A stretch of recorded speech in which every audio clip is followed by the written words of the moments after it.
पिछले वीडियो में हमने पढ़ा था भाषा, लिपि और व्याकरण के बारे में। अब इस वीडियो में हम पढ़ेंगे वर्ण विचार। वर्णों का अध्ययन वर्ण विचार के अंतर्गत आता है। मन के भावों को लिखकर और बोलकर प्रकट करते समय हम कई सारे चिन्हों का प्रयोग करते हैं। विभिन्न ध्वनियां हमारे मुख से निकलती हैं। इन ध्वनियों का लिखित रूप वर्ण कहलाता है। हमारे मुख से जो ध्वनियां निकल रही हैं, इन ध्वनियों को लिखते समय हम वर्णों का प्रयोग करते हैं, या हम कह सकते हैं कि ध्वनियों का जो लिखित रूप है वह वर्ण है। प्रत्येक वर्ण का एक निश्चित चिन्ह होता है। हर वर्ण को लिखने का एक अलग तरीका है, एक निश्चित चिन्ह है। वर्णों के खंड नहीं किए जा सकते, अर्थात वर्णों के टुकड़े नहीं किए जा सकते हैं। वर्ण भाषा की सबसे छोटी इकाई होता है। इसी कारण, क्योंकि उसके टुकड़े नहीं किए जा सकते, इसीलिए वर्ण भाषा की सबसे छोटी इकाई होते हैं। भाषा की सबसे छोटी इकाई जिसके टुकड़े न किए जा सके वर्ण कहलाती है। भाषा की वह इकाई जिसके और टुकड़े न किए जा सके वह वर्ण कहलाती है। हर भाषा में अपने अपने अलग अलग वर्ण होते हैं। उन वर्णों को लिखने का तरीका यानी कि उनका रूप अलग अलग है, उनकी संख्या अलग है और उनका उच्चारण अलग अलग है।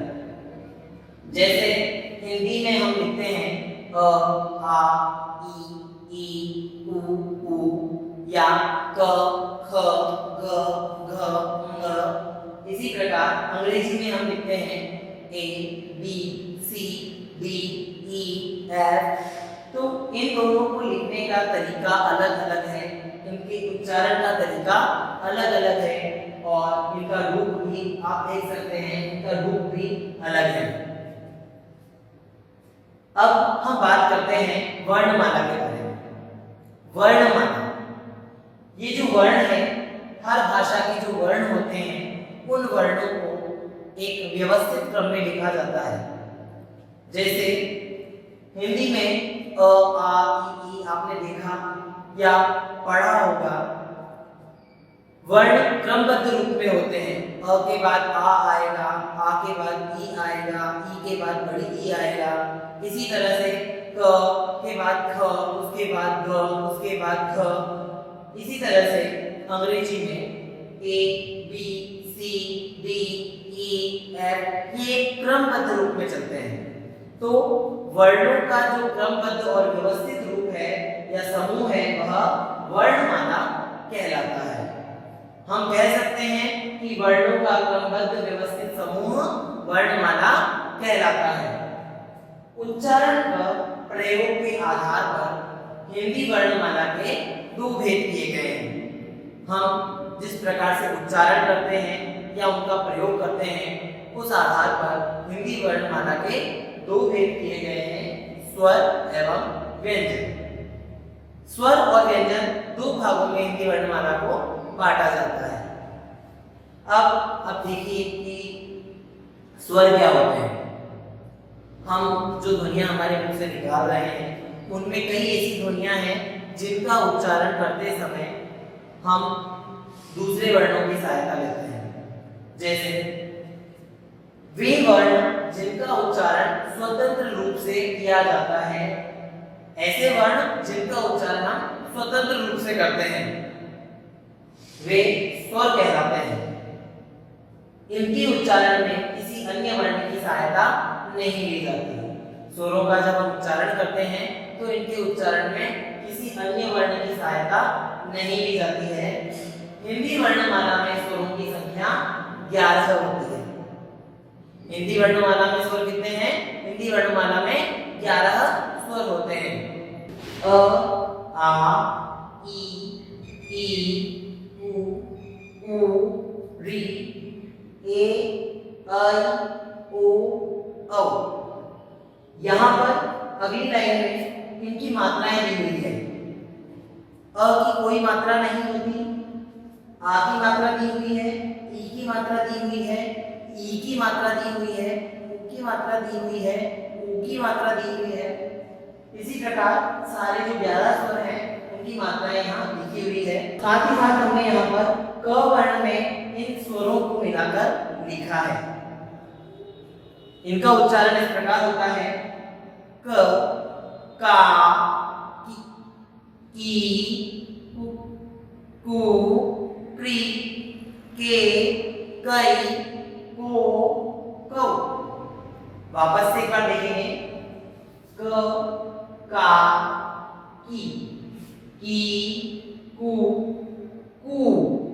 क्री, के, कई, को, कौ। स्वर जो है उनका उच्चारण हम स्वतंत्र रूप से कर सकते हैं, हमने अभी पढ़ा, और व्यंजन का उच्चारण करने के लिए हमें स्वरों की सहायता लेनी पड़ती है, जो हम आगे पढ़ेंगे। यहाँ पर आपके मन में सवाल उठेगा कि अं, हमने नहीं शामिल किए हैं। अं और स्वर या व्यंजन दोनों में शामिल नहीं होते हैं, इसीलिए इन्हें अयोगवाह कहा जाता है। अयोगवाह कहलाते हैं। को अनुस्वार और अनुनासिक दो रूपों में हम लिखते हैं। अनुस्वार जैसे हमने शब्द लिखा हंस, अनुस्वार का प्रयोग करते समय, उच्चारण करते समय हमारे मुख से जो ध्वनि निकलती है, तो ध्वनि के साथ साथ नाक से इसका उच्चारण होता है। जैसे हंस, हंस हम उच्चारित करेंगे हंस। इसी प्रकार अनुनासिक का प्रयोग करते समय ध्वनि मुख तथा नासिका दोनों से निकलती है। जैसे हंस, हंस, हंस हम बोलते हैं ना हंसना। तीसरा इसमें है विसर्ग। विसर्ग को हम के रूप में देख रहे हैं। विसर्ग का उच्चारण ख की तरह होता है, जैसे प्रातः। हमने अधिकतर ये शब्द देखा है प्रातः। अब हम देखेंगे स्वर के भेद। ये जो 11 स्वर हैं, इन 11 स्वरों को मुख्य रूप से दो भागों में बांटा गया है, ह्रस्व स्वर और दीर्घ स्वर। इन 11 स्वरों को मुख्य रूप से दो भागों में बांटा जाता है, ह्रस्व स्वर और दीर्घ स्वर। वे स्वर जिनका उच्चारण करने में कम समय लगता है, वे ह्रस्व स्वर कहलाते हैं। अ, ई, उ, ऋ। ये 4 ह्रस्व स्वर हैं, अ, ई, उ, ऋ। और जिन स्वरों के उच्चारण में ह्रस्व स्वर से अधिक समय लगता है, वे दीर्घ स्वर कहलाते हैं। दीर्घ का मतलब होता है बड़ा। आ, ई, उ, ए, आई, ओ, औ। इसके अलावा एक और प्रकार के स्वर होते हैं जिन्हें हम प्लूत स्वर कहते हैं।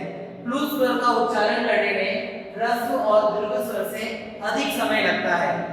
प्राय हिंदी में अब प्लूत स्वर का प्रयोग नहीं होता है, संस्कृत भाषा में इसका प्रयोग किया जाता है। इसका उच्चारण कुछ इस प्रकार किया जाता है, ओ से शुरू करके ऊ को खींचते हुए म पर इसका अंत होता है। इसका उच्चारण करके मैं आपको बताऊंगा। इसका उच्चारण इस प्रकार किया जाता है,